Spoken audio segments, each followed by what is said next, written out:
नमस्कार दोस्तों, ये मेरी दूसरी वीडियो है एक ही टॉपिक पे। अगर आपने इससे पहले मेरी पहली वीडियो नहीं देखी है तो आप पहली वीडियो देख सकते हैं और इसमें हम कुछ महत्वपूर्ण मुद्दों का डिस्कशन करेंगे, जैसे कि जिन्ना ने गांधी जी से क्या क्या कहा था, जिन्ना और गांधी जी का वार्तालाप आदि जैसे मुद्दों पर हम बहुत ज़्यादा बहस करने वाले हैं। आगे भी ऐसी और सारी वीडियो आती रहेंगी, तब तक आप लोग अपना इसी तरीके से सहयोग बनाए रखें। मौलवी अब्दुल हक ने अली बंधुओं के बारे में जो लिखा है उसका एक एक शब्द खुद गांधी के बारे में भी सही है। जहां खिलाफत आंदोलन के ये नेता कट्टरपंथी और पुनरुत्थानवादी थे, वहां गांधी भी कट्टरपंथी और पुनरुत्थानवादी था।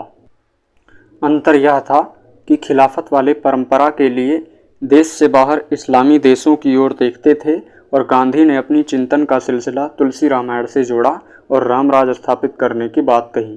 परंपरा का टकराव ही सांप्रदायिकता का वास्तविक आधार है।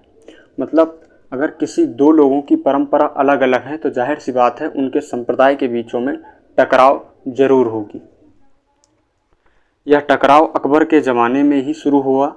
इतिहास में इसकी जड़ बहुत गहरी है और इसके रहते हिंदू मुस्लिम एकता स्थापित होना संभव नहीं है।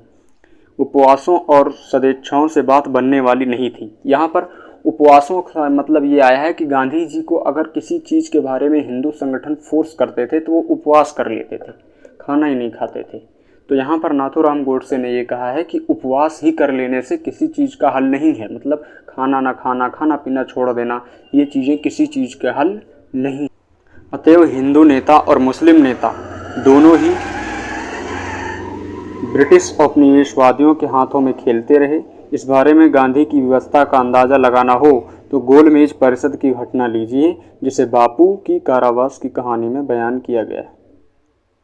दोस्तों, एक गोलमेज सम्मेलन हुआ था। हिस्ट्री में ये बहुत फेमस है। अगर आप लोग चाहें तो गूगल भी कर सकते हैं कि गोलमेज सम्मेलन में क्या हुआ था। गोलमेज सम्मेलन का दूसरा नाम है गांधी जी की कारावास की कहानी। तो गोलमेज सम्मेलन में क्या क्या हुआ, यहाँ पर हम एक एक चीज़ बारीकी। दोपहर और शाम को बापू से भाई गोलमेज परिषद के बारे में कुछ बातें पूछते रहे। हिंदू मुस्लिम एकता के लिए क्या क्या कोशिशें हुई, कैसे हिंदू मुस्लिम को एक दूसरे से समझौता करने को कहकर दूसरी तरफ से सरकार चुपके से सांप्रदायिक निर्णय तैयार कर रही थी। एक रोज़ बापू को मुसलमानों ने अपनी सभा में बुलाया। अब देखिए, एक बहुत बड़ा राज यहाँ पर खुलने वाला। एक रोज़ बापू को मुसलमानों ने अपनी सभा में बुलाया। वहाँ पर सब बापू की चापलूसी करने लगे। ये चीज़ें लिखी हैं इसमें। आपके लिए क्या मुश्किल है साहब, आप जिन्ना की 14 मांगे पूरी कर दें। आगा खां एक मुसलमान था, वो क्या कह रहा है कि आप बड़े महात्मा हैं, आपके लिए इतना कर देना खेल है, वगैरह वगैरह। बापू ने कहा, आपको इस तरह मजाक उड़ाना शोभा नहीं देता। मैं कौन हूँ? आपके तो इतने अनुयायी हैं, मेरे पीछे कौन है? दूसरा काम करने का मुझे कांग्रेस ने अधिकार नहीं दिया है। इसके लिए डॉक्टर अहमद अंसारी की मदद की मुझे ज़रूरत है। एक तबका गांधी जी को ये कह रहा है कि महाराज आपके लिए ये चीज़ें करना बहुत आसान है। गांधी जी कह रहे हैं मुझे डॉक्टर अंसारी की मदद बहुत ज़रूरी है। यहाँ पर देखिए किस तरीके से गांधी जी की चापलूसी की जा रही है और गांधी जी यहाँ पर ये कह रहे हैं कि इसके लिए मुझे डॉक्टर अंसारी की मदद की ज़रूरत है। वह साफ मना नहीं कर सकते। मुसलमान लोग उनको प्रेरित कर रहे हैं कि आप जिन्ना जी की 14 मांगे पूरी कर दीजिए, लेकिन गांधी जी कह रहे हैं इसके लिए मुझे डॉक्टर अंसारी की मदद की ज़रूरत है। एक मुसलमान और था, उसका नाम था शौकत अली। वो कह रहा है सरकार आप इतना कर दें, आपके लिए यह कौन सी बात है, फिर हम आपके पीछे हैं। अब देखो, ये सारी जो चापलूसी थी वो मुसलमान लोग गोलमेज सम्मेलन में गांधी जी को अपनी तरफ करने के लिए कह रहे हैं कि सरकार आप इतना कर दें, आपको तो हिंदू मुस्लिम जनता एक साथ ही मानती है, आपकी बात कौन काट सकता है। अब गांधी जी उन मुसलमान लोगों से कह रहे हैं, गांधी जी क्या कह रहे हैं देखिए, गांधी जी कह रहे हैं जिन्ना तो पूरे राजनीतिक तरीके से पेश आए। एक बार उन्होंने मुझे अपने घर पर बुलाया था, अंगीठी के सामने मेरे साथ ज़मीन पर बैठ गए। मतलब गांधी जी उन मुसलमान लोगों, मतलब गांधी जी कह रहे हैं कि एक बार हमको जिन्ना ने अपने घर पर बुलाया था और हमें वो लेकर के अंगीठी के सामने बैठ गए, ज़मीन पर बैठ गए। कहने लगे आप बड़े महात्मा हैं, ये तो मामूली चीज़ें हैं, आप इनको मंजूर कर लें। फिर गांधी जी ने क्या कहा, मैं यह सब तब तक नहीं कर सकता जब तक डॉक्टर अंसारी से न पूछ लूँ। मतलब डॉक्टर अंसारी एक जिन्ना कह रहा था कि आप 14 मांगे पूरी कर लीजिए, हमको पाकिस्तान दे दीजिए, आपके लिए कौन सा यह मुश्किल काम है। लेकिन गांधी जी कह रहे हैं कि मैं जब तक डॉक्टर अंसारी से ना पूछ लूँ तब तक मैं यह कार्य नहीं कर सकता। यहाँ पर जो नाम आ रहे हैं, डॉक्टर अंसारी, शौकत अली, ये सब आप गूगल करके इनके बारे में जान सकते हैं। फिर क्या गांधी जी बता रहे हैं, गांधी जी कह रहे हैं हिंदू मुस्लिम के मामले में वही मेरा रहनुमा है। कौन? डॉक्टर अंसारी। उसके बिना मैं एक भी कदम नहीं उठा सकता। उन्हें यह मंजूर ना था। फिर मजलिस में आए, बेगम शाहनवाज भी वहाँ थी और वह भी उसी रंग में रंगी हुई थी। बेगम शाहनवाज मोहम्मद अली जिन्ना की पत्नी थी। अब यहाँ पर एंट्री होती है मोहम्मद अली जिन्ना की पत्नी बेगम शाहनवाज की। बेगम शाहनवाज कह रही हैं आप महात्मा हैं, इतना कर देने में क्या मुश्किल है। गांधी जी कह रहे हैं मैं तो रो पड़ा। मैंने कहा और सब तो इस रंग में पूरी तरह रंग चुके हैं, मगर औरत होकर तुम भी इस रंग में रंगी हुई हो। गांधी जी कह रहे हैं मोहम्मद अली जिन्ना की पत्नी से कि सभी लोग तो 14 मांगे पूरी करने के लिए हमसे डिमांड कर रहे हैं, सभी लोग पाकिस्तान बनवाने के लिए डिमांड कर रहे हैं, तुम एक औरत होकर के तुम भी हमसे पाकिस्तान की मांग कर रही हो। अरे जब उसकी पत्नी है तो वो मांगेगी ही ना। यह मुझसे सहन नहीं होता।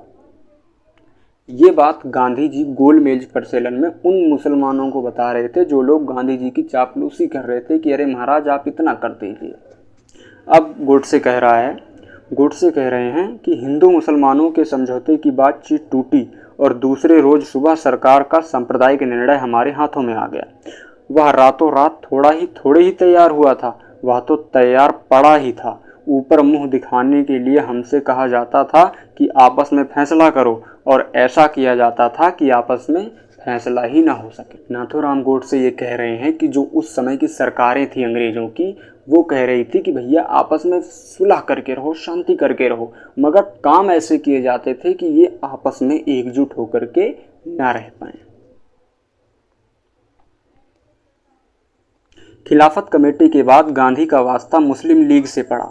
तब भी हिंदू मुस्लिम समस्या का हल करने के बारे में उनका ढंग अवैज्ञानिक और अवसरवादी था। मुस्लिम लीग ने 2 राष्ट्रों के सिद्धांत को देश के बंटवारे की मांग का आधार बनाया। मुस्लिम लीग ने 2 बंटवारा की जिद पकड़ ली। कुल मिला के कहने का मतलब ये है, 2 राष्ट्रों का सिद्धांत इकबाल या जिन्ना के दिमाग का ही नहीं, दरअसल 2 राष्ट्रों का सिद्धांत सामाजिक संस्कृति के सिद्धांत से जुड़ा हुआ है, और इसे ब्रिटिश उपनिवेशवादियों ने फूट की प्रवृत्तियों को बढ़ावा देने के लिए और 1857 की असफल क्रांति के बाद प्रचार प्रसारित। यहाँ पर गोडसे ये कहना चाह रहे हैं कि इकबाल एक मुसलमान का नाम और आया है, और मोहम्मद अली जिन्ना 2 देश मतलब पाकिस्तान को बनाने की मांग, या फिर ये कह लीजिए हिंदुस्तान के बंटवारे का जो खुराफात चल रहा था इन सबके दिमाग में, या मोहम्मद अली जिन्ना या फिर इकबाल के ही दिमाग का नहीं था, बल्कि ये अंग्रेज़ों की भी एक साजिश थी।